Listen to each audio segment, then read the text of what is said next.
Ontario police have made arrests connected to the largest gold heist in Canadian history. It was exactly 1 year ago that thieves made off with about $20 million worth of the precious metal.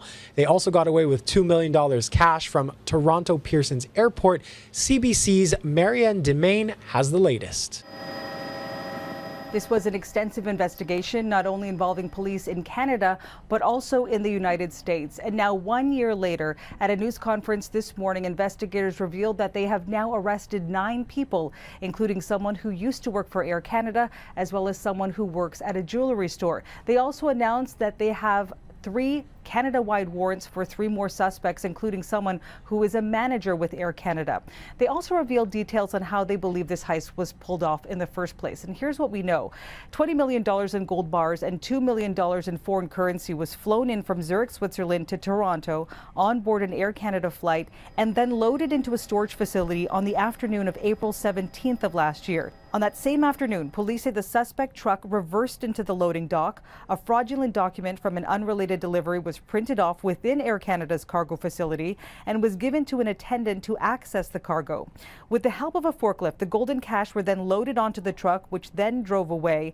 And it wasn't until that evening that Brinks, which is the security company commissioned by 2 Swiss banks to oversee that cargo, discovered that it was gone.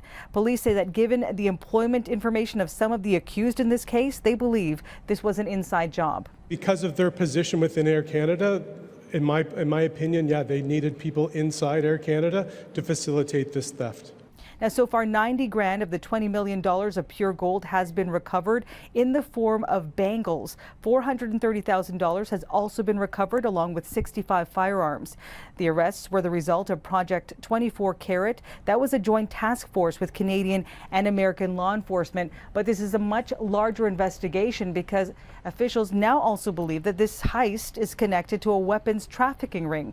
The Bureau of Alcohol, Tobacco and Explosives says it was a traffic stop in the United States last fall. That led to the discovery of firearms that police allege were headed to Canada and part of an international firearms trafficking ring. We believe that they've melted down the gold, and then the profits they got from the gold they used to help finance the firearm, obviously purchasing the illegal firearms and that, and provide transportation, accommodation and that to get them up here. So we believe that's how the gold money has now kind of worked into the firearms trafficking aspect of the investigation.